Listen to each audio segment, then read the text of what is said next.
தாமே நம்மளோடு பேசும்படியாக தேவனுடைய சமூகத்தில் காத்திருப்போம். தேவனை மகிமைப்படுத்திருக்கீங்க, உற்சாகமா இருக்கிறீங்க. கர்த்தர் உங்களோட ஆத்மாவுக்கு வேண்டிய ஆதாரத்தை தேவன் தாமே தருவதாக.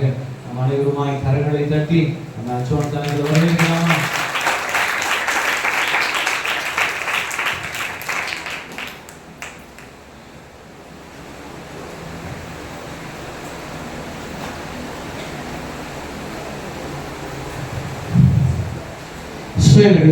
இயேசு கிறிஸ்துவின் நாமத்தினால் அனைவருக்கும் நல்வாழ்த்துக்கள். இந்த நாளிலும் தேவனுடைய நாமத்தை உயர்த்திக் கொண்டிருக்கிறவர்கள் மீது தேவனுடைய அளவற்ற இரக்கம் அதிகமாய் பாய்ந்து கொண்டிருக்கிறது என்பதை நான் விசுவாசிக்கிறேன். ஜீவனுடைய தேவனை ஆராதிக்க வந்திருக்கிற நீங்களும் நானும் ஆசீர்வதிக்கப்பட்டிருக்கிறேன். கர்த்தருடைய ஆலயத்துக்கு போவோம் என்று சொன்னபோது நான் மகிழ்ச்சியோடு அனைவரும் கர்த்தர் ஆசீர்வதித்து இந்த நாலு முறை ஆசீர்வாதமாக கூடத்தக்கதாக கர்த்தர் நமக்கு உதவி செய்வாராக. இந்த நாளும் உங்களுடைய இணைந்து நாமத்தை வைத்து ஏற்பட்டிருக்கிறது நன்றி செலுத்துகிறேன். வாய்ப்பு கொடுத்து நன்றி செலுத்துகிறேன். தேவத்தாவே ஊழியர்களையும் அபரிதமாய் ஆசீர்வதித்து இந்த காயர்களுக்கு தொடர்ந்து விடுதலின் பாத்திரமாக ஆசீர்வாதத்தை ஊற்றுகிறார் இருக்க உதவி செய்வாராக. ஆண்டோட வார்த்தைகளை தான் இந்த இருதயத்தை திருப்ப போகிறோம். நம்முடைய செவிகளை ஆண்டு வசனங்களுக்கு நேராக மாத்திரம் நாம் திருப்ப போகிறோம். கர்த்தர் என்ன பேசுகிறாரோ அந்த வார்த்தை அப்படியே கேட்டு அதன்படி அது நடந்தது சுதந்திரமாக கேட்ட ஒவ்வொருக்கும் திரும்ப செய்வாராக. ஆண்டவரோடு பேசுவதற்கு தலையை தாழ்த்தி கண்களை மூடியதில்லை. தேவ பரிசுத்தத்தை மார்ப்பணிப்போம். ஆண்டவரோடு நீ பேசு. Thank you Jesus. கர்த்தருடைய வார்த்தை ஜீவனுள்ளதாக இருக்கிறது. அது இருவரும் கருக்குள்ள எந்த படத்திலும் கருக்கானதாக இருக்கிறது. ஆவியை உயிர்ப்பிக்கத்தக்கதாக உருவ குத்துகிறதாக இருக்கிறது.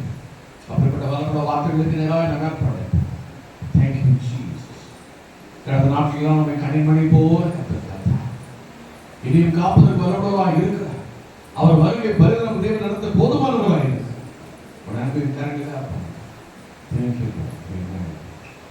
கடந்த நாட்களில் கண்மணி போல் நம்மை காத்தாரே. கடந்த நாட்களில் கண்மணி போல் நம்மை காத்தாரே. கர்த்தரையே நம்பி ஜீவித்திட இருமையும் ஜீவன சோதனை போலே அற்புதமே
எங்களோடு பேசும். எங்கள் செவிகளை பண்ண உடைய வார்த்தைகளை ஏற்றுக்கொள்ள ஆசீர்வாதம் சொந்தமாக்கிக் கொள்ள எங்கள் தேவனாகிய கர்த்தருக்கு உதவி செய்கிறார். இயேசு கிறிஸ்துவின் நாமத்தில் ஜெபிக்கிறோம் நல்ல பிதாவே. ஆமென். 1 பேதுரு 5ஆம் அதிகாரம் 7ஆம் வசனத்தை நாம் வாசிக்கிறோம். இந்த நாளிலே கர்த்தர் உங்களுக்கு ஒரு கர்த்தர் வார்த்தை சற்று நாம் தியானித்த வார்த்தைகளை ஆசீர்வாதம் சொந்தமாக்கிக் கொள்ள கர்த்தர் உங்களுக்கு உதவி செய்வாராக. 1 பேதுரு 5ஆம் அதிகாரம் 7ஆம் வசனம். கர்த்தர் உங்களை விசாரிக்கிறவர் ஆனபடினாலே உங்கள் கவலைகளை எல்லாம் அவர் மேல் வைத்து விடுங்கள். இந்த காலையில கர்த்தருடைய ஆவியானவர் உங்களுக்கும் எனக்கும் சொல்லுகிற அருமையான ஒரு வார்த்தை, கர்த்தர் உங்களை விசாரிக்கிறவராய் இருக்கிறார். ஹல்லேலூயா. இந்த உலகத்திலே அடுத்த மனிதனை பார்த்து இன்றைக்கு மனிதாபிமானத்தும் நடந்து கொள்வதற்கான எந்த முகாந்திரமும் இன்றைக்கு நாம் கண்கூடாக பார்க்க முடியவில்லை. மனித நேயம் செத்து விட்டதையே நீங்கள் சொல்லுகிறதை நாம் கேட்கிறோம். உண்மையான அன்புக்காக இன்றைக்கு ஜனங்கள் இயங்கிக் கொண்டிருக்கிறதை நாம் அனுபவிக்கிறோம். கிறிஸ்துவுக்குள் பிரியமானவர்களே, ஒருவர் பாடணும் அதை கண்டு மகிழ்ச்சி அடைகிற சந்ததி தான் வாழ்ந்து கொண்டிருக்கிறோம். இவனுக்கு இதுவும் வேணும் சொல்லுங்க, சொல்றோமா இல்லையா? அப்படிப்பட்ட ஜனங்கள் வந்து நாம வாழ்ந்து கொண்டிருக்கிறோம். எனக்கென்று ஆலோசனை ஒருவரும் இல்லை, என் கண்ணீரை காண ஒருவரும் இல்லை, என் துக்கத்தை பகிர்ந்து கொள்ள ஒருவரும் இல்லை, என உயர்த்திட ஒரு நபரையும் நான் காணவில்லை என்று சொல்லி அங்கே வாழ்க்கிற மக்களோடு கூட இன்னைக்கு நாம் பயணித்துக் கொண்டிருக்கிறோம். கிறிஸ்துவுக்குள் பிரிய இந்த கால வழியில உங்களுடைய வாழ்க்கையும் என்னோட வாழ்க்கையிலும் ஏதோ ஒரு பிரச்சனை நிச்சயமா இருக்க நான் செய்கிறேன். ஆகிதான் ஆண்டவர் சொல்லுங்க, வேதம் சொல்லுகிறது, கர்த்தர் உங்களை விசாரிக்கிறவராய் இருக்கிறபடினால் உங்கள் கவலையா கவலைகளா என்ன போடுங்க, அது சிங்களரா கூறுறதா பொறுமையா பண்மையில இருக்கா? அப்போ என்ன அர்த்தம்? யாருக்கும் ஒரே ஒரு கவலை ஒரே ஒரு பிரச்சனை இல்லை, கண்டுட்டானா கிடக்குது. ஒண்ணு போனா ஒண்ணு இல்லை, ஒண்ணு போனா லாரி லாரியே வந்துட்டு இருக்கு. பிரச்சனை இல்லாத மனுஷனே கிடையாது, பிரச்சனை இல்லாத குடும்பமே கிடையாது, ஒரு பிரச்சனை இல்லாத சொந்தங்கள் கிடையாது, தெருவு கிடையாது, ஒரு தேசம் கிடையாது. எல்லா இடங்களிலும் இருக்கு பிரச்சனை. எங்கே பார்த்தாலும் மக்கள் அங்கலைத்துக் கொண்டிருக்கிறார்கள். ஒரு காலத்தில் உலகை ஆண்டு கொண்டிருந்த எத்தனையோ தேசங்களை தன் கொடியின் கீழ் வைத்துக் கொண்டிருந்த பிரிட்டிஷ் சாம்ராஜ்யத்தில் இன்னைக்கு சொல்லுகிறார்கள், உலகத்தையே ஆண்டு கொண்டிருந்தவர் மகாராணி மகாராணி என்று சொல்லி விக்டோரியா மகாராணி மகாராணி சொன்னாங்க. இன்னைக்கு அந்த தேசத்துல பல லட்சம் ஜனங்கள் வீடு அற்று தெருக்களில் வாழ்ந்து கொண்டிருக்கிறார்கள். பல லட்சம் ஜனங்கள் உணவின்றி ரொட்டிக்காக அங்கும் இங்கும் ஏங்கி திரிகிற காரணங்களுக்கு தள்ளப்பட்டிருக்கிறார்கள். பொருளாதாரத்தை அவ்வளவு நலிவடைந்து அந்த தேசமே எங்க இருக்கிறது கேட்கிற அளவுக்கு இன்னைக்கு தேசங்கள் கவலைக்குள்ளாக நிறைந்திருக்கு. கிறிஸ்துவுக்குள் பிரியமானவர்களே, வேதம் சொல்லுகிறது, கவலைகள் எல்லாம் அவர் மீது வைத்து விடுகிறது. இங்க யாராவது எனக்கு வாழ்க்கையில கவலைங்கிறதே கிடையாது, பயங்கர குஷியா இருக்கிறேன், ரொம்ப சந்தோஷமா இருக்கிறேன், ரொம்ப ஜாலியா லைஃப் பண்ணிட்டு இருக்கேன் அப்படின்னு யாராவது ஒருத்தர் இருக்கீங்களா?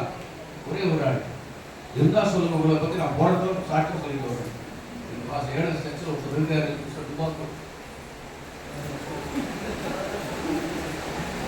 அவர் டுபாக்கூர் போய் சொல்ல போறாங்க. அவர் சொல்வார்,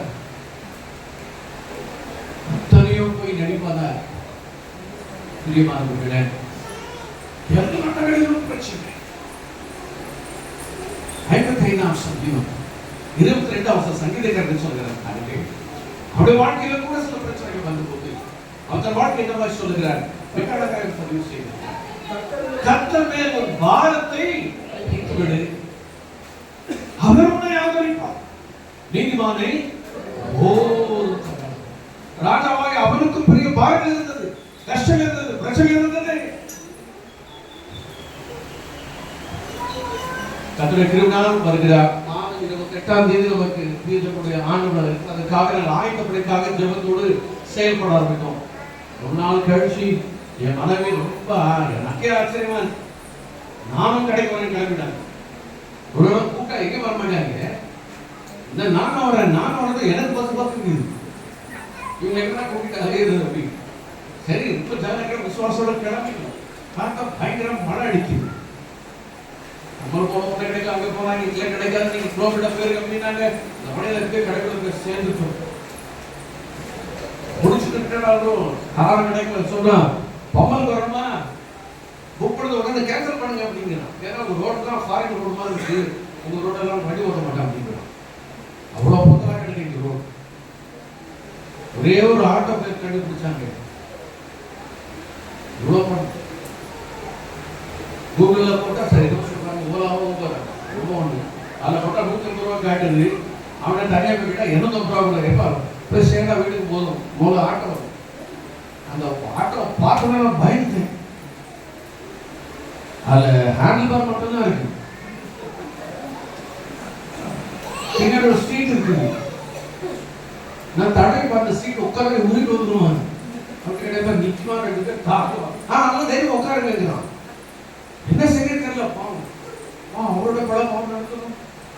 நாங்கள் வீட்டுக்கு சாப்பிட்டோம். எதுக்காக எங்களுக்கு மழை வர பிடிச்சிருக்கு. என்ன செய்ய தெரியல. வண்டியை ஸ்டார்ட் பண்ணிட்டாரு. ஆட்டோல சத்தம் வருது. எதுவுமே பக்கு பக்கு சத்தம் வந்து என்ன செய்ய போறாரு. என்ன தம்பிங்கிறேன். ஆனா ஒண்ணும் பயப்படாதுங்க பயப்படாதுங்க. பார்த்தா ஹேண்டில் பார் மட்டும்தான் இருக்கு. வீடு வாசல் எல்லாம் இப்படி போடலாம். ஒண்ணுமே கிடையாது. ஒரு 3 வீலு பின்னாடி ஒரு சீட்டு எப்படியே பற்றி சேர்ந்து எவ்வளவு கவலைப்பட்டு நினைச்சிட்டீங்க நீங்க. அந்த வீட்டு வாசல போய் வண்டி நின்று நிம்மதியே வந்துச்சு. ஆட்டோக்காரங்க உட்காந்துருக்காரு. அவர் ஆட்டோ சூப்பரா இருக்கும்னு நினைக்கிறேன்ல. 5 ஸ்டார் ஆட்டோ. நீங்க அவர் ஆட்டோ புக் பண்ணி போங்க. நல்ல அவருக்கு சர்வீஸ் கொடுங்க. சொல்ல எது பார்த்தேன்னா சின்ன சின்ன விஷயங்களோட நம்ம பெரிய பெரிய பயம் வந்துருது. ஆனா கர்த்தரோட கிருபை நம்ம ஒருபோதும் விட்டு விலகிறது. ஆகவே சொல்லுகிறான் கர்த்தர் மேல் பாரத்தை வைத்து விடுங்க. 3% சொல்றாங்க கர்த்தர் மேல் பாரத்தை வீசுங்க, தூக்கி எறிந்துங்கன்னு சொல்றாங்க. throw it அப்படியே தூக்கி வீசுங்க. நம்ம தெளிவா கண்ணை வாசல பேசணும். என்ன மெட்ராஸ் பாஷையில தூக்கி என்ன பண்ணணும். கடாசி தூக்கி கடாசி. ஆண்டவரை எல்லாத்தையும் கடாச வரும். ஆண்டவரை எங்களை தாக்க முடியாது. எங்களுக்கு ரொம்ப கஷ்டமா இருக்கு. எங்க பாக்கி தாக்க முடியாது. ராஜாவும் சொல்றான் நான் தூக்கி வச்சுட்டேன். ஆதரிப்பீங்களா, விடுதலை தருவீங்களா? ஆண்டவர் சொல்லுகிறார் கர்த்தர் பாரத்தை வைத்து விட அவருடைய ஆதரிப்பார். அவரோட விசாரிக்கிறவராக இருக்கிறார். விசாரணை பல விதம் இருக்கு இல்ல. ஒவ்வொருத்தர் மாதிரி விசாரிப்பாங்க. ஒரு டாக்டர் கிட்ட போனா வாங்க எப்படி வாங்கம்மா எப்படி இருக்கீங்க உட்காருங்க. என்ன செய்யுங்க, உங்களுக்கு என்ன ப்ராப்ளம் நல்லா இருக்கு, என்னென்ன பிரச்சனை உடனே அன்பா கேட்டு உங்களுக்கு என்ன ட்ரீட்மெண்ட் கொடுப்பாங்க. அதே ஒரு வக்கீல்கிட்ட போனா என்ன பண்ண என்ன செஞ்சு வந்திருக்கிற உன்னை எதுக்கு நான் காப்பாற்றணும் அப்படின்னு அவர் மிரட்டி பணம் பறிக்கிறதுக்கு எல்லாம் பயந்து கொடுத்துருவார். அதே தாண்டி போலீஸ்காரங்க அப்புறம் வச்சுக்கோங்க. அவன் வாயால விசாரிக்கவே மாட்டான். அவன் விசாரி வேற மாறும். எப்படி லத்தி வச்சிருப்பான். லத்தி தான் பேசும். அவனுக்கு தெரியும் எங்க அடிச்சா எங்க உருவம் வரும். சொல்லுவான் போலீஸ்காரன் மாட்டினா அவன் பிரச்சனை ரொம்ப அதிகம். ஒரு சூழ்நிலைக்கு ஏற்ற மாதிரி ஒரு அடி விழுப்பான். எல்லாம் அடிக்கிற அடியில் எல்லாம் உண்மை. அவன் விசாரணை அப்படி கடினமாக விசாரிக்கிறவங்க உண்டு. வேதனைப்படுத்தி அடிப்படுத்தி நம்ம விசாரிக்கிறவங்க உண்டு. நான் கர்த்தர் சொல்கிறார் நான் உங்க மீது நோக்கமாக இருக்கிறேன், உங்க மீது கண்ணோக்கமாக இருக்கிறேன், உங்களை நான் நேசிக்கிறபடினால ஆண்டவர் சொல்கிறார் இடத்துல வாருங்கள் வருத்தப்பட்டு பாரம் சுமக்கிறவர்களே இடத்துல வாருங்கள், நான் உங்களுக்கு கிடைப்பாரு, நான் விடுதலை தருகிறேன், உங்களுக்கு ஆறுதலை தருகிறேன். அன்போடு அந்த ஆண்டவர் எல்சோடா என்று பேரோடு தாயை போட்டு ஒரு தாய் எப்படி அரவணைத்து அன்போடு பிள்ளையை பராமரித்து ஒரு பிள்ளை முகத்தை பார்த்தா அம்மாவுக்கு தெரிஞ்சிடும். அந்த அம்மாவுக்கு அந்த குழந்தை என்ன ஸ்டேட்டஸ் இருக்குன்னு தெரிஞ்சிடும். பசியோடு இருக்கா, கோபத்தில் இருக்கா, வருத்தத்தில் இருக்கா அப்படின்னு சொல்லி அதுக்கு ஏற்ற மாதிரி அந்த பிள்ளையை அரவணைச்சு கொண்டு போவாங்கல்ல. உண்மையான அம்மாவா இருந்தா, போலீஸ்கார அம்மாவா இருந்தா லெவலே வேறு. நிறைய அம்மாவா இருந்தா இருக்காங்க இந்த வீட்டில். நம்ம அம்மா மாதிரி உதாரணத்துக்கு சொல்றோம். இருக்கிறதே சாப்பிட்ட அம்மா மாதிரி தான் பயமா இருக்கு வீட்டில் இருக்கிறது. ஆம்பளை கூட கடுமையாக நடந்து ஆட்கள் இருக்கிறாங்க. ஆனா அம்மா மாதிரி தெரிஞ்சுங்க ஒன்று சொல்ல அம்மா மாதிரி சொல்றாங்க. எல்லா இடங்களிலும் கடினமாய் நடந்து கொடுக்குற அம்மா மாதிரி இருக்காங்க. நல்ல குடும்பத்துல கவனிச்சு பாருங்க. அம்மாவுக்கும் பையனுக்கும் சண்டை வராது. அப்படியே சண்டை வந்தா கூட அந்த பையன் என்ன சொல்லுவான், டோன்ட் கேர் அப்படி போயிடும். அப்படிம்பா நமக்கு மரியாதை இருக்கு. அடிக்கிறியா அடி அடிப்பா. எங்க அடிக்கிறது ஆவணத்தை நமக்கே தான் வரும். தொடர்பு அது முடிச்சுக்கணும், பெறப்பட்டா பெறவை முடிச்சுக்கணும், உரைக்காது. அதே மாதிரி அப்பாவும் மகளை சண்டை போடுறத பாத்துக்கீங்களா? மக என்ன தப்பானா அப்பத்தை கொஞ்சிட்டு இருக்கும். ஆனா அம்மாக்கும் மகளுக்கும் சண்டை வந்துச்சு. இந்தியா பாகிஸ்தான் பாருங்க, காரணம் இந்த தொலைக்காம மாட்டேன். எப்படி என்ன பண்ற பாக்குறேன், வா உன்ன நான் ஒரு பாக்குறேன். யாரு அம்மா மகளுக்கு சண்டை, அப்பா பண்ற சண்டை வந்துருச்சுன்னா அப்பா தான் ஃபீஸ் கட்டுவாரு, அப்பா தான் சாப்பாடு போடுவார், அப்பா ட்ரெஸ் கொடுப்பாரு. அப்பா பார்த்து சொல்றான் விட்டு விட்டு வெளியே போ. அவங்க நடக்குது தான் கத்து பாட்டை குடிச்சுட்டான், சிரிச்சு அனுபவிக்கிறான். அவனுக்கு பாட்டு என்ன துக்கமோ கத்து விசாரிக்கிறான்.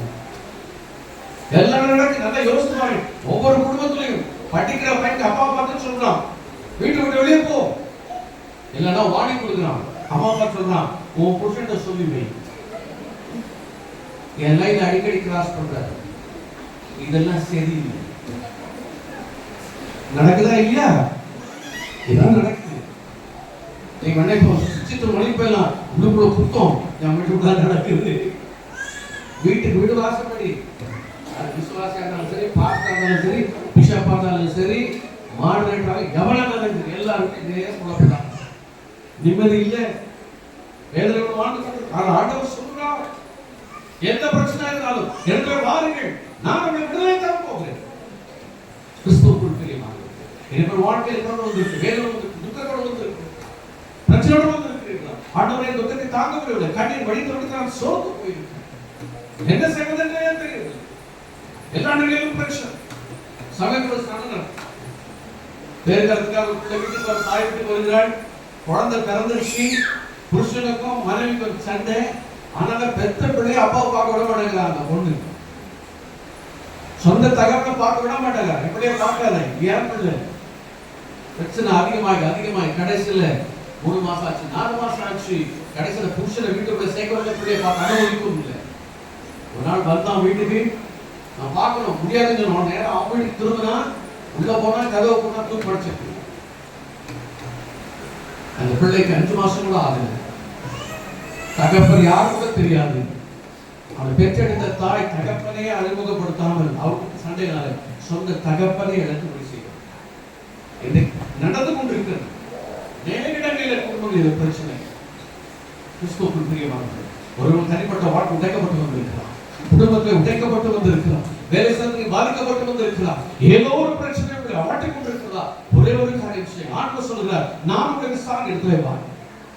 ஆண்டவர் விசாரணை வேண்டிய விடுதலை தந்து இங்க நடக்க வேண்டிய வழியை காண்பித்து இதில் போக கேட்டு ஆஸ்பத்திரி இப்படி சொல்லி அழகாய் கரம்பிட்டு நடத்த போகிறோம். இந்த நாள் முதற்கொண்டு வாழ்க்கை புதிய துவக்கத்தை காண போகிறீர்கள். யாருடைய கட்டு வந்தாலும் சரி, யாருடைய என்ன மிரட்டினாலும் சரி, யாருடைய துரத்தினாலும் சரி, யாருடைய சபா விட்டாலும் சரி, ஒரே ஒரு காட்டு வாங்கி கொள்ளுங்கள். என் ஆண்டவரை நோக்கு போகிறேன், ஒருபோதும் கைவிட வேண்டும். என் ஆண்டவரை உதவியை பற்றிக் கொண்டிருக்கிறேன். பூர்ண சமாதானத்தில் அவர்களை காத்துக் கொள்ளுங்கள். கிறிஸ்துவுக்குள் ஆவியாகமம் 10 வாருங்கள். ஆபிரகாம் சாராளுக்கு பிள்ளை இல்லாமல் நாட்டை கடந்து போகிறது. சாராள் சொல்கிறாள், எனக்கு குடும்பம் வசதி உண்டாக வேண்டும், வம்சம் உண்டாகும்படி ஆகாரம் நடந்து கொள்ள வேண்டும். அவளாகவே குடும்பத்தை ஏற்படுத்திக் கொள்கிறார். உடனே அவர் கர்ப்பவதியாக போது அவருடைய இவளுக்கும் சண்டை வந்து நல்ல அறிந்த சம்பவம் தான். புருஷனை கூப்பிட்டு சொல்கிறார், இவள் இடத்திலே பட்சமாக நடந்து கொள்ளவில்லை, என்னை வேதனைப்படுத்துகிறாள், எனக்கு துக்கமாக இருக்கிறது, என்னை அவமானப்படுத்துகிற சொல்லும் பொழுது அவன் கடன் பார்த்து சொல்கிறார், அவள் கடன் தாங்க இருக்கிறாள், உனக்கு வேண்டியபடியாக நீ பார்க்க கூட. அவ்வளவுதான் சொன்ன ஒரே ஒரு வார்த்தை தான் அவளை கடினமாய் நடத்த ஆரம்பித்தாள். எவ்வளவு வேதனைப்படுத்த முடியும்? அவள் தான் மறுமனையாய் கொடுக்கிறாள், குடும்பத்துக்கு தலைவராக ஏற்றுக் கொடுக்கிறாள், குடும்பத்தில் வம்சத்தாக எல்லாம் செய்தும் கூட நன்மை உண்டானவனை அவளே சொல்கிறாள், விரோதமாக இருந்துள்ளார். நன்மை பெற்றவர்கள் விரோதமாக இருக்கிறாள், நன்மை செய்தவர்கள் துக்கத்தோடு இருக்கிறாள், குடும்பத்தில் சமாதானம் போய்விடுகிறது. அவனை பார்த்து சொல்கிறார், இவனை வீட்டை விட்டு துரத்து விடணும், என்னென்ன பண்ணிக்கோ அப்படிங்கிறான். உடனே பிரியமானவர்களே வருகிறான். என்ன செய்யறேன்னு தெரியல, இஷ்டத்துக்கு பண்ணிக்கோ சாரான்னு சொல்லிட்டான். கடினமாக நடந்தது பிரியமானவர்களே. ஆக வீட்டு விட்டு ஓடுகிறாள். 16ஆம் அதிகாரம் 6ஆம் வசனம். அதற்கு ஆபிரகாம் சாராயை நோக்கி, இதோ ஒரு அடிமைப்பும் கைக்குள் இருக்கிறாள், ஒரு பார்வைக்கு நலமானபடி அவளுக்கு செய்கிறாள். அப்பொழுது சாராய் அவளை கடினமாய் நடத்தினபடினால் அவர் அவளை விட்டு ஓடி போனாள். எங்கே போனாள்? அது வரைக்கும் வீட்டுல வேலை கிடையாதா இருந்தா, அடிமை பெண்ணா இருந்தா, எப்படி சொல்றாங்க, வீட்டுல வேலைக்கிற இருக்கிற கூப்பிட்டு ராஜனும் நீயும் ஈக்குவலா உட்கார்ந்து சொல்லி ஒரு அன்பு மனைவியாய் மாறி. ஆனால் திடீரென்று வாழ்வு திடீரென்று மறைவு ஒரு எங்கே ஓடுகிறாள். அட்டவசம் சொல்கிறது, கர்த்தருடைய தூதனானவர் அவளை வனாந்திரத்திலே சூருக்கு போகிற வழியில் இருக்கிற ரூட்டிலே வனாந்திரத்துக்குள்ளே போகிறாள். ஒன்றுமில்லாமல் வாழ்க்கை. ஆனால் இப்பொழுது வீட்டுக்கு புரட்டப்பட்ட ஒரு வாழ்க்கை வனாந்திரத்தில். வனாந்திரம் என்ன நடக்க போகிறது? தண்ணி ஒன்று இருக்காது, ஒரு மண்ணு இருக்காது, மண்ணு மட்டும் தான் இருக்கும், ஒரு சாப்பாடு கிடைக்காது. அப்படிப்பட்ட வாழ்க்கை இழந்து தவித்து ஓடுகிறாள். துக்கத்தோடு போகிறாள். ஆண்டவரே, ஆண்டவரே, கடவுளே, நான் என்ன செய்யட்டும்? எனக்கு எதிர்காலம் இல்லையா? வனாந்திர வாழ்க்கையில போகும்போது துக்கத்தினோடு கடினமாய் நடத்தப்படுகிற சூழ்நிலையில தூதர் சந்திக்கிறார். 8ஆம் வசனத்துல என்ன பேசுகிறார் பாருங்கள். சாரா இளைஞனையாக ஆகாரே, பாருங்க, வனாந்திரத்திலே தூதர் இறங்கி ஆகலாம் குளிக்கிறது. ஆகாரே, எங்கே இருந்து வருகிறாய், எங்கே போகிறாய் என்று கேட்டார். அழகாக விசாரிக்கிறார் பாருங்க. நீ எங்கே இருந்து வருகிறாய், இப்பொழுது எங்கே போய் கொண்டிருக்கிறாய் என்று கேட்க நமக்கு யாராவது இருக்காங்களா? இன்றைக்கு ஒரு துக்கத்தை பக்கத்துல யாராவது இருக்காங்களா? அவங்களுக்கு என்ன பிரச்சனை, இப்ப என்ன பண்ணிட்டு இருக்கீங்க, என்ன படம் எதிர்பார்க்கறீங்க, உங்க வாழ்க்கையில என்ன நன்மை எதிர்பார்த்து காசு யாராவது உங்களை பார்த்து கேட்கிறாங்களா? ஆட்கள் இல்லை. ஆனால் அழகாக வேதம் சொல்கிறது, அதை பார்த்து கடவுள் கேட்டாங்க, எங்கே ஓடிக்கொண்டிருக்கிறாய், எந்த இடத்துக்கு போக போகிறாய், என்ன செய்ய போகிறாய்? அவர் சொன்னார், நான் சாராயிட்டு நான் ஓடி போகிறேன். 9ஆம் வசனம் கர்த்தரை பார்த்து அப்பொழுது கர்த்தர் தூதனானவர், ஆண்டவர் நீ திரும்ப போய் அங்கேயே அந்த இடத்துல இரு. ஏன்? 10ஆம் வசனம் ஆண்டவர் சொல்லி கர்த்தர் தூதனானவர் நோக்கி, உன் சந்ததியை நான் மிகவும் பெருகப்படுவேன், அது பெரிய எண்ணி முடியாததாக இருக்கும், குமாரனாய் பெறுவாய், கர்ப்பவதியாய் இருக்கிறாய். பாருங்க, ஆண்டவர் அழகாக சொல்றார் பாருங்க. வனாந்திரத்தில் அவர் சந்தித்தவர் சொல்றார், நீ கர்ப்பவதியாய் இருக்கிறாய், உனக்கு ஒரு பையன் தான் பிறக்கும். அழகா வனாந்திரத்தில் ஒரு ஸ்கேன் ரிப்போர்ட் ஆர்டர் கொடுக்கிறார். இப்பெல்லாம் ஸ்கேன், சாதாரண ஸ்கேன் எடுத்தா 7,000 ரூபாய், 8,000 ரூபாய், 80,000 ரூபாய் இஷ்டத்துக்கு போகும். அவங்க கமிஷன் பேசிஸை பொறுத்து ஆண்டவர் ஃப்ரீயா ஸ்கேன் எடுக்கிறார். நீ கர்ப்பவதியா இருக்க, பையன் பிறக்க போறான், அவனுக்கு என்ன பெயர் கொடுக்கணும் அழகாக சொல்லுங்க. அவனுக்கு இந்த பெயரை கொடுக்க வேண்டும். ஆண்டவர் சொல்கிறார், மிகவும் பலத்திருப்பான். அதான் 13ஆம் சொல்கிறார், என்னை காண்கிற கண்டத்து அவருக்கு நீர் என்னை காண்கிற தேவன் சொல்லி கேட்கணும். பிரியமானவர்களே, ஒருவேளை திடீரென்று வாழ்க்கையில தோல்வி ஒரு காலம் எல்லா ஆசீர்வாதமும் இருந்தது, இப்ப இதெல்லாம் விழுந்து நான் தவிக்கிறேன், எனக்கு சந்தோஷம் இல்லை, சமாதானம், எல்லா நாளும் வெறுக்கப்பட்டிருக்கிறேன், துரத்தப்படுகிறேன்.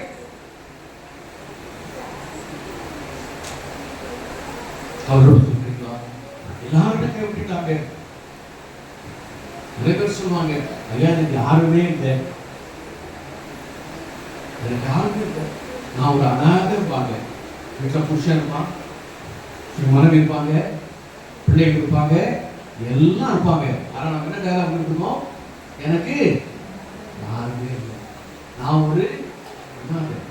அதுக்காக அவர் சொன்னாரு, நான் உங்களை திக்கட்டுவதாக யாரெல்லாம் சொல்றீங்களோ, நான் ஒரு அண்ணாவை எனக்கு யாருமே இல்லை சொல்றீங்களோ, ஏன்னா உங்க புருஷனால புரோஜனம் இல்லை, மனைவியால புரோஜனம் இல்லை, பெற்ற பிள்ளைகளால புரோஜனம் இல்லை, துக்கத்தோடு தான் குடும்பம் உடைக்கப்பட்டிருக்கிறார்.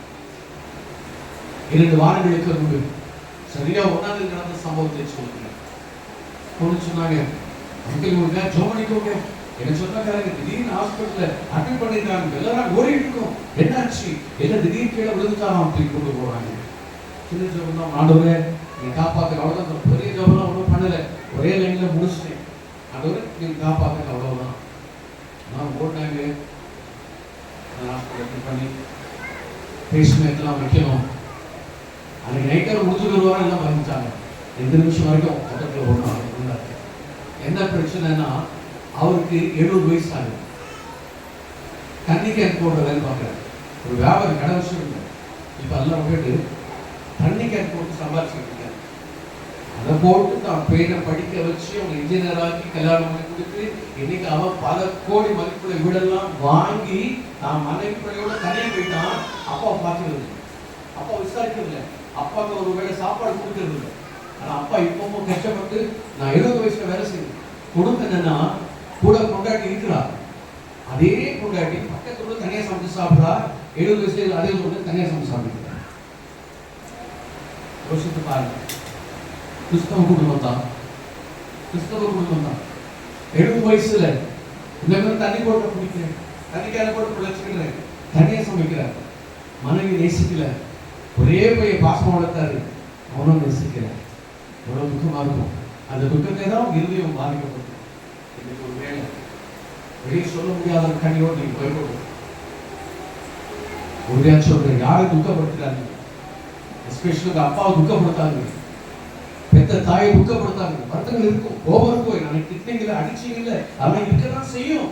குடும்பம் அப்படிதான் இருக்கும். ஒருத்தர் மன்னிச்சுட்டு போகணும். அப்பாவை நேசிங்க. எவ்வளவு பாடுபட்டு யோசித்து பாருங்க. ஏற்று பேசுறது ஒரு நிமிஷம் ஆகாது, ஆனா அந்த பின்னணிகள் பயங்கரமா இருக்கும். இன்னைக்கு வேணா கோடிகளை வீட வந்து சந்தோஷமா இருக்கலாம். குடும்பத்துல 4-5 பிள்ளைகள் இருந்தா அப்பாவை நான் பார்க்க மாட்டேன், அம்மாவை நீ பார்க்க மாட்டேன், 3 மாசம் நீ வச்சுக்கோ, 4 மாசம் அவன்கிட்ட போட்டோம், எல்லாம் தாட் விடுவாங்க. உங்க ஒவ்வொருத்தரையும் 4 மாசம் எங்கேயாவது ரோட்ல விட்டுருந்தா அவங்க நிலைமை தான் இருக்கும். 4 பிள்ளைகளை பெற்று தேவை, 4 பிள்ளை கவனிக்க முடியாது. 4 நீங்க போய் ரோட்டு சுத்திட்டு வாங்க, 4 மாசம் கழிச்சு அவங்க சோறு போடுறவங்க அப்பா சொன்னாரா? உங்களை கைப்பற்ற அவங்க நிலைமை என்ன இருக்கும், என் நிலைமை என்ன இருக்கும்? எங்க பெற்ற தாயை கவனிக்கிறீங்களா? அப்பாவை கவனிக்கிறீங்களா? உதவி செய்யலாம் பண்ண உபத்திரம் கொடுக்காம இருக்கிறீங்களா? ஏத்து பேசுறீங்களா? அவங்களை கண்ணி நொடிக்க வைக்கிறீங்களா? ரகசியம் சொன்னேன், பெத்த தாயோ தகப்பையோ கண்ணி நொடிக்க வச்சுறாங்க. அவங்க சொல்லிட்டு கண்ணீர் ஒடிச்சிட்டாங்கன்னா உங்க வாழ்க்கை ஃபுல்லாவே கண்ணீர் ஒடிப்பீங்க. யாரா இருந்தாலும் சரி, நானா இருந்தாலும் சரி. எந்த ஒரு பையனும் கொண்டு தன் தகப்பனை அம்மாவை மதிக்கலையோ அவன் வாழ்க்கையில் இல்லாம இருக்க முடியாது. ஏன்னா கத்துறதை கேட்பார். வேதம் சொல்லுகிறது, என் தகப்பனையும் தாயும் நீ கனப்பினாதான் ஒவ்வொரு வாழ்நாள் எடுத்திருக்கும். இன்னைக்கே நம்ம குடும்பம் இதெல்லாம் நடந்து கொண்டிருக்கிறது. அவரோட வாழ்க்கையில் நடந்துச்சு. தேவனால் தெரிந்து கொள்ளப்பட்டவன், அவர் வாழ்க்கை அவ்வளவு பிரச்சனை வந்தது. அதை ஒழுங்கார் பார்க்கிறார். ஆண்டு சொல்கிறார், நீ போ, கவலைப்படாதே, ஆண்டு அழகாக விஷயம் எங்கே போகிறாய்? பேச்சுகளுக்கு ஆகாரே, இன்னைக்கு உங்களை பேச்சு தேவன் அழைக்கிறார். உங்களோட பிரச்சனை தேவன் அறிந்து இருக்கிறார். ஒன்று குறித்து கவலைப்படாது. உங்க துக்கம் தேவன் அவளுக்கு பிரத்யட்சமாயிருக்கு. வாழ்க்கையில் ஆசீர்வாதம் இருக்க வேண்டும். கர்த்தருக்கு பயந்து நீங்கள் நானும் உங்களுடைய பெற்றோரை கனப்படுத்த வேண்டிய காலத்துக்கு கட்டாயத்துக் கொண்டிருக்கணும். உலகம் எப்படி வேண்டாலும் செய்யட்டும். எங்க அப்பாவுக்கு அண்ணன் தான் பிடிக்கும், எங்க அம்மாவுக்கு தங்கச்சி தான் பிடிக்கும், இதெல்லாம் இல்லை. அப்பா பிள்ளை அம்மா பிள்ளை முத்திர குத்தி வாடுறதெல்லாம் ஒரு காலம் இருக்கிறதா செய்யும். ஆனாலும் ஒருவருக்கு விட்டு கொடுத்து வாழும்போது, பெற்றோரை கனப்படுத்தும் போது உங்களுடைய வாழ்க்கை நிச்சயம் ஆசீர்வாதமாய் மாறும். அண்ணன் தம்பிக்கு நல்ல ஐக்கியம் இருக்கணும். யோசிப்போட வாழ்க்கையில் பிடிச்ச காரியம் அவன் 2 விஷயம் செய்யலாம். ஒன்று பசுத்தமா வாழ்ந்தான், கத்தருக்கு பாவம் செய்ய மாட்டான். 2வது காரியம் அவன் அண்ணன் அவனை கொலை பண்றதுக்கே வந்துட்டாங்க. அப்பாட்ட போய் சொல்றாங்க, செத்து போயிட்டானே சொல்றாங்க. அப்பாவும் நம்பிட்டார், ஆனா உயிரோட தான் இருக்கான். ஏன்? தரிசனம் நிறைவேறணும். கனவு கொடுத்தார், தரிசனம் கிடைக்கும். சூரியன் சந்திரம் வணங்கும், கத்தருக்கு விழும். அதாவது தாள விழுந்து படித்துக் கொள்வார்கள், காலம் இருந்தாங்க, இதெல்லாம் நிறைவேறணும். அன்னைக்கு அர்ப்பப்பட்டான். நாளோடு வந்து பாருங்க, தம்பி கட்டி பிடிச்சா அழுகிறான். சொல்றான், நீ வீட்டுக்கு போக, அப்பாட்ட போய் சொல்லுங்க, அப்பாட்ட சந்தோஷமா சொல்லுங்க, அவரோட சொல்லுங்க. சொல்ல ஒரே ஒரு ஆலோசனை கொடுக்கிறான். போகிறவங்க நீங்க ஒருவருக்குள்ள சண்டை பண்ணி கொள்ளாதீங்க. நீங்க இருக்கிறதுக்கு எத்தனை பேர் ஒன்னா சேர்ந்தீங்க, ஆனா நீங்க டைஸ் ஒருத்தர் பத்தி சண்டை போட்டுக்காதீங்க. எனக்கு ரொம்ப பிடிக்கும். அண்ணன் மாதிரி அவன் சொல்றான், நீங்க ரிட்டர்னா போகும்போது டைஸ் ஒருத்தர் சண்டை போடாதீங்கப்பா, சந்தோஷமா இருக்கு. அண்ணன் உங்களை அடிச்சிருக்கலாம், தமிழ்ல விரிச்சிருக்கலாம், அக்கா உங்களுக்கு சோறு போட மாட்டோம் போடான்னு இருக்கலாம், எதுனாலும் சந்திருக்கலாம். குடும்பம் இன்னைக்கு ஒற்றுமா இருக்கும். ஆண்டவரே என் குடும்பத்தை கட்டுப்போம். இல்லை எனக்கு எங்கள் அண்ணனை பிடிக்காது, இல்லை எனக்கு அக்காவை பிடிக்காது, என் கடைசி தங்கச்சி வெளியோ அவள் சுத்தமாக எனக்கு பிடிக்காது, இப்படிலாம் பேசிட்டு அலையும். இல்லை, எல்லாம் கூட நடக்குது. ஆண்டவர் சொல்கிறார், உங்கள் குடும்பத்தில் சண்டை பண்ணிக்கூடாது. யோசனை வாழ்க்கை பிடித்த 2 காரணம் இருந்தான். சுத்தமாக கற்றுதான் வாழ்ந்தான், பயபக்தி அவன் சொல்ல கத்தவனோடு கூட இருந்தான். அவன் செய்த எல்லாவற்றையும் கத்தர் பயக்க பண்ணினார். இன்னைக்கு நீங்க ஆசீர்வாதம் மாற போகிறீங்க. ஒருவேளை இது ஆலோசனையா இருக்கலாம், இது ஆசீர்வாதமாக குறைவோடு வந்திருக்கலாம், நினைவோடு செல்ல போகிறீங்க. பிரச்சனையோடு வந்திருக்கலாம், வெற்றோடு திரும்ப செல்ல போகிறீங்க. துக்கத்தோடு வந்திருக்கலாம், சந்தோஷமாய் திரும்பி செல்ல போகிறீங்க. ஆண்டவர் சொல்லுங்க, நான் விசாரிக்கிறேன், கவலைப்படாதீங்க. விட்டு கொடுத்து சந்தோஷம் வாழ்வு வாழ்க்கையில அற்புதம் நடக்கும். அதை பார்த்து காகரை விட்டு கொடுத்து போ, வேற வீட்டுல இரு, அங்கே விட்டு கொடுத்து சமாதானமா இரு, ஒரு ஆசீர்வதிப்பேன். ஆண்டவர் சொன்னதை செய்யாம இருக்க மாட்டார். ஒரு நாள் போய் சொல்ல மாட்டார். ஆண்டவர் ஒரு நாள் போய் சொல்ல மாட்டார். சொன்னது ஆண்டவர் செய்தாரா? அவன் பேர் இஸ்மவேல். இன்னைக்கு அந்த தேசம் மிகவும் பருகி பெருகி அநேக குடும்பமா இருக்கும். இன்னைக்கு எல்லாரும் எங்கதான் போய் வேலை செய்யறாங்க, அதே பேர் தான் ஓடுறாங்க. எல்லாம் கேர்ள் ஃபிரெண்ட் சொல்ற மிடில் ஈஸ்ட் தான் ஓடுறாங்க. ஆண்டவர் சொல்றாங்க காரணம் கை எவ்வளவு அதிகமா அவங்க அதிகமா வேலை செய்ய மாட்டான், மற்றொரு வேலை வாங்குவாங்க. இப்படிப்பட்ட வேதனை கற்றுக்கொள் சம்பளம் கொடுக்கிறாலும் கத்தனை வைத்து வச்சிருக்கார். இஸ்மவேல் இந்த சந்ததி கத்தனை வைத்து வைத்திருக்கிறார். ஆண்டவர் சொன்னதான் இருந்தாலும் பரவாயில்லை. நான் வெறுமையாக ஓடுகிற வாழ்க்கையில சந்ததி எழுப்பி கட்ட நான் விசாரிக்கிறேன் உன்னை ஆசை. அதே சூழ்நிலை இன்னொரு விஷயம் இருக்கிறது. ஆதியாகமம் 21 வாசித்து பாருங்கள். அதே பிரச்சனை தான் திரும்ப அசாரமாக பிரச்சனை வருது. ஈசாயோட என் பிள்ளை ஈக்குவல் இருக்க முடியாது, பொறுத்துக்க அப்படிங்கிறார். திரும்பவும் 21ஆம் அதிகாரத்துல அப்படியே போகிறார். 13ஆம் வசனத்துல அடிமை பெண்ணையும் மகனையும் ஆண்டவர் சொல்லுகிறார், அவனையும் ஒரு ஜாதியாக்கு, ஜாதியும் தேசமாக்குவது சொல்லுகிறார். ஒரு பெரிய தேசமாக்குவேன். ஒரே ஒரு அப்பம் கொஞ்சம் கொடுக்கல தண்ணி எங்க திரும்ப அனுப்புறான். 14ஆம் வசனம் அவர் புறப்பட்டு போய் வனாந்திரத்திலே அலைந்திருக்கிறார். திருமணம் மண்டலத்துக்கு வருகிறார். திருமணத்துக்கு வருகிறார். தண்ணி தீர்ந்து போயிடுச்சு, சாப்பாடு போயிடுச்சு. கதறாங்க, ஐயோ எங்க தாங்கள் சாதானே பிள்ளை சரி நல்ல விட்டு விட்டு தூரம் அப்படியே விட்டு அழுகிறாள். இவ்வளே உதவி செய்யுங்கப்பா, எங்க இருக்கீங்க உதவி செய்யுங்க ஆண்டவரே. அவர் நினைக்கலாம் தரவில் அழலாம், எனக்கு உதவி செய்ய யாரும் இல்லை, எல்லாரும் பகைக்க எல்லாரும் விரட்டாங்க, உன்னெல்லாம் ஆக்கிடுவேன், ஜீரோ ஆக்கிடுவேன். அப்படிதான் சாரா நினைச்சார். ஆக ஜீரோ ஆக்கணும், தள்ளப்பட்ட கல்லாய் மாறி ஓடுகிறார். மீண்டும் பாருங்க என்ன நடக்கிறது. அந்த தண்ணீர் எல்லாம் காணும், அழுகிறார், சத்தம் கேட்க முடியல. 17ஆம் வசனத்தை வேதம் சொல்கிறது, தேவன் பிள்ளையின் கேட்டார். வனாக்கு போகும்போதுதான் உங்களுக்கு கூப்பிட்டு கேட்டார், எங்க போறேன். இப்ப வனாக்கத்துல கேட்கிறாரு, என்ன கேட்கிறாரு பாருங்க. தேவதூதன் ஆகாரே கூப்பிட்டு திரும்ப சொல்றாரு, உனக்கு என்ன சம்பவித்தது? எவ்வளவு விசாரிக்கிறாரு பாருங்க. என்ன சம்பவித்தது? பயப்படாதே. எல்லாம் சொல்றோம், ஆண்டவங்க நடந்துச்சு, சோல்ஸ் எனக்கு இந்த பிரச்சனை கொடுத்தாங்க, பிரச்சனை பண்ணாங்க, எனக்கு கண்ணீர் கலக்க வச்சுட்டாங்க, நீ எனக்கு எதிர்காலம் இல்லை, என்ன பிரச்சனை, திரும்பவும் பிரச்சனை மேல பிரச்சனை வருகிறது, என்ன செய்யட்டும், நான் ஓடி போகிறேன், துரத்தப்பட்டேன், அநாதரத்தில் வாழ்க்கை இருக்கும். ஆண்டவர் சொல்லு, பயப்படாதே. பிள்ளையோட சத்தத்தை நீங்க எங்க கண்ணீர் விட்டு அழுவீங்களோ, கண்ணீரை தேவன் காண்கிறார். எங்க சத்தமா ஜோம் பண்ணீங்களோ, கத்தமா அழுவீங்களோ, கத்தர் அதை கேட்டு கொண்டிருக்க. நீங்க நினைக்கலாம், இவ்வளவு ஜோம் பண்ணது கத்தர் கேட்கலையா, இவ்வளவு கண்ணீரோட கத்தர் அதை பார்க்கலையா, என் ஜெபம் பருவத்துக்கு போகவே இல்லையா? பருவத்துல இறங்கி வந்துட்டான், இறங்கி வந்து சொல்றான், கவலைப்படாதே, ஒரு சத்தம் கேட்கப்பட்டது, நீ பிள்ளை எடுத்துக்கொண்டு போ. அவன் பெரிய மீண்டும் உறுதிப்படுத்துகிறார். 2 தடவை சொன்னா அது கன்ஃபார்ம் அர்த்தம். ஆண்டவர் 13ஆம் வசனத்தில் சொல்றார், ஜாதியாக கொடுக்கிறார். 18ஆம் வசனத்தில் சொல்றார், உன்னை நான் பெரிய தேசமாக்குவேன். என் கண்களை திறந்தால் அப்பொழுது அவள் கண்ணீர் துறவை கண்டு போய் துருத்திலே தண்ணீர் நிரப்பி பிள்ளைக்கு அவள் கண்ணீர் ஒரு ஆசீர்வாதம்.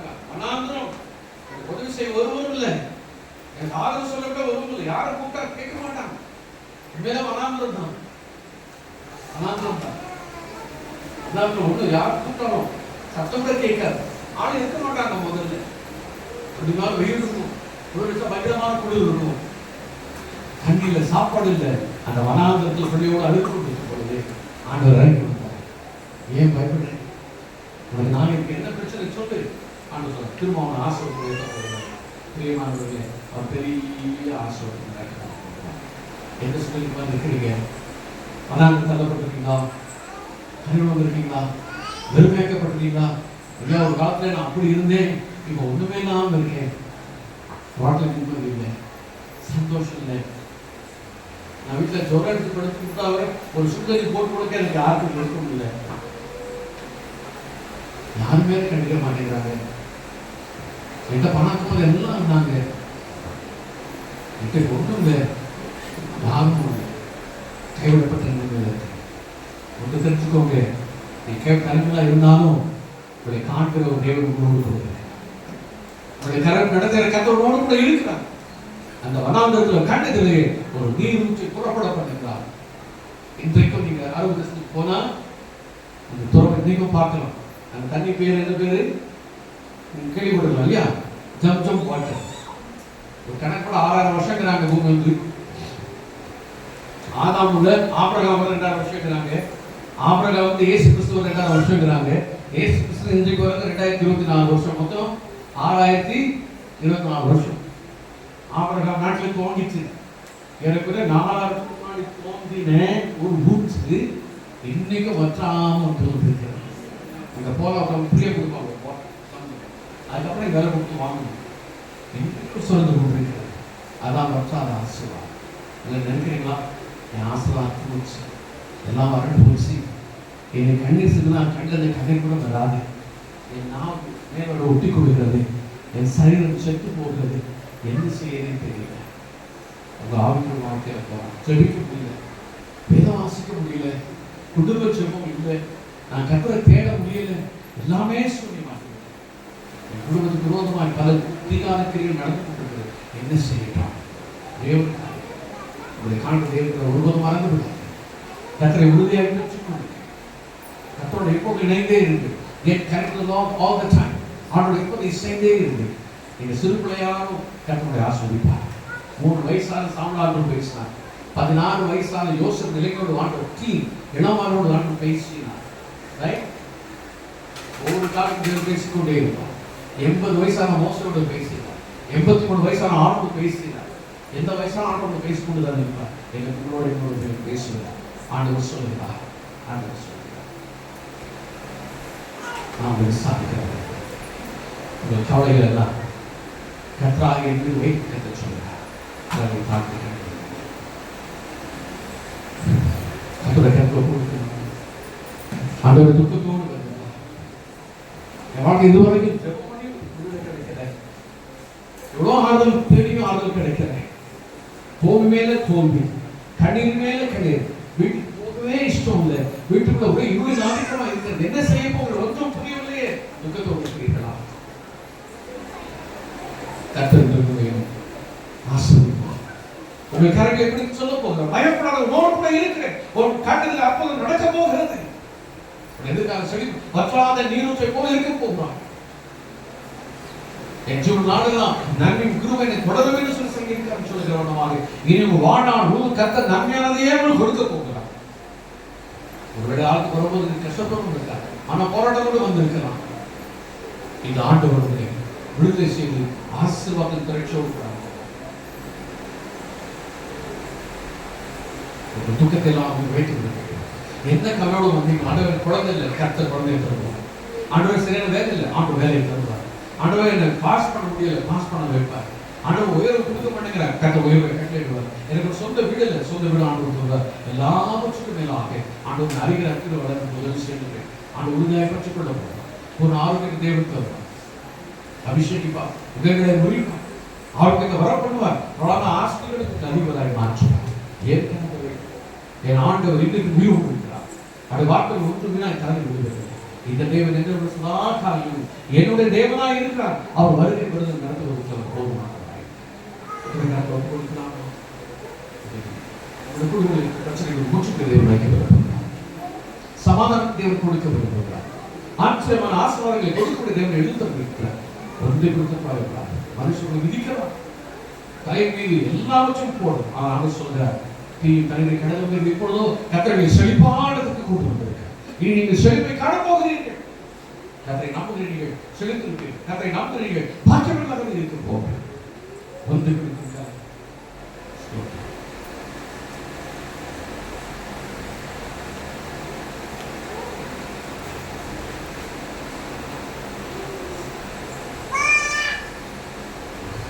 நன்றி.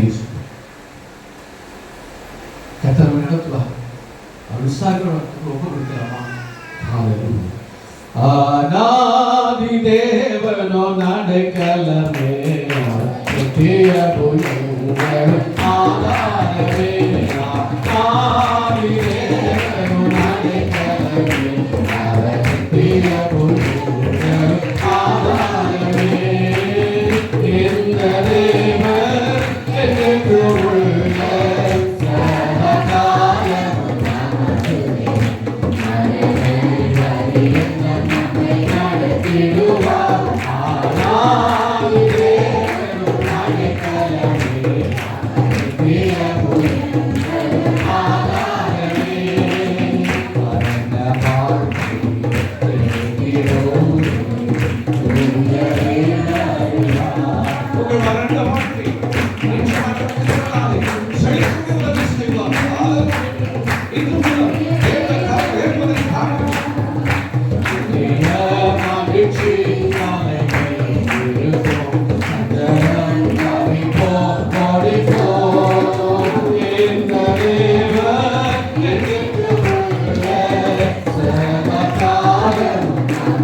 ஆதியிலிருந்து இந்த நாள் மட்டும் நமக்கு தேவனாய் இருக்கிற நம்முடைய இரட்சகரும் மீட்பருமாகிய இயேசு கிறிஸ்துவானவர் நம்மளை விசாரிக்கிறவராய் இருக்கிறார். இந்த வாழ்க்கை வனாந்தரத்தில் இருக்கிறதா? கண்ணீரோடு இருக்கிறீங்களா? இன்னைக்கு தேவன் உங்களை விசாரித்திருக்கிறார். இன்னைக்கு கர்த்தர் அவளோடு பேசியிருக்கிறார். என் தேவன் உங்களை விடுவிக்க விரும்புகிறார். என் தேவன் உங்களை விடுவிக்க விரும்புகிறார். கர்த்தர் சொல்லுகிற வார்த்தையின்படியாய் நீங்க தேவ சமூகத்திலே அடங்கி இருங்க. என் தேவன் ஏற்ற வேளை வரையும் நீங்கள் அடங்கி இருங்க. கர்த்தர் உங்களை உயர்த்த வல்லமையுள்ளவராய் இருக்க. கர்த்தர் கர்த்தரால கூடாத காரியம் ஒன்றும் இல்லை. என் தேவன் உங்களை ஆசீர்வதிப்பார், உங்களை உயர்த்துவார். கர்த்தரோடு நேரமாய் பேசின வார்த்தையின்படியாய் கர்த்தர் தாமே உங்களை ஆசீர்வதிப்பாராக. கண்களை மூடி நான் ஜெபிக்கிறேன். எங்கள் அன்பு பரிசுத்த பரலோக தேவனே, இவ்வளவு நேரமாய் எங்களை விசாரித்தீர் ஆண்டவரே. ஆண்டவரே, எங்களுடைய துக்கங்களை, கவலைகளை, கண்ணீரை, கஷ்டங்களை, ஆண்டவரே எல்லா பிரச்சனைகளையும் என் தேவனே எங்களை விசாரித்து கொண்டிருந்து எங்களோடு பேசி நம்முடைய வார்த்தைகளுக்காய் நன்றி அப்பா. தேவனே, ஆகாரை ஆசீர்வதித்த தேவன், மகனை ஆசீர்வதித்த தேவன், ஆண்டவராகிய இயேசு கிறிஸ்துவின் நாமத்தினாலே இங்க வந்திருக்கிற ஜனங்கள் அனைவரையும் என் தேவனே ஆசீர்வதிப்பீராக. இந்த நாளிலே தேவனுடைய ஆசீர்வாதங்களை அவர்கள் வீடுகளுக்கு எடுத்துச் செல்லட்டும் அப்பா. உம்முடைய மகிமையிலே நிறைய செய்யுங்க. இந்த ஆசீர்வாதமும் பரிசுத்தமும் எப்பொழுதும் உடைய வாழ்க்கையிலே நிறைந்திருக்கட்டும் ஆண்டவரே. கர்த்தருக்கு பயப்படுகிற பயத்திலே அவர்கள் நிறைந்திருக்கட்டும் ஆண்டவரே. உடைய மகிமையை காண செய்யணும். வரும் நாட்களில் இவர்கள் அனைவரும் பெரிய சாட்சிகளாய் நினைச்சிருக்கும்படியாய், பெரிய அற்புதங்களை கண்டு கர்த்தருடைய சமூகத்தில் வந்து சாட்சி கூறும்படியாய் கர்த்தர்களை ஆசீர்வதிக்கிறார். விண்ணப்பங்களை கேட்கிற தேவன் நீங்க அப்பா. ஒவ்வொரு விண்ணப்பங்களையும் என் தேவனில் கேட்டிருக்கிறீர், எங்களை ஆசீர்வதிக்கிறீர். உமக்கு நன்றி இயேசு சுவாமி. தொடர்ந்து எங்களை வழி நடத்தும் ஆசீர்வாதம் இயேசுவின் நாமத்தில் பிதாவே. ஆமென். ஆமென். நம்முடைய கர்த்தராகிய இயேசு கிறிஸ்துவின் கிருபையும் பிதாவாகிய தேவனுடைய அன்பும் பரிசுத்த ஆவியானவருடைய ஐக்கியமும் இன்றும் என்றும் சதா காலங்களிலும் நம் அனைவரோடும் நிலைத்திருப்பதாக. ஆமென். இயேசு கிறிஸ்து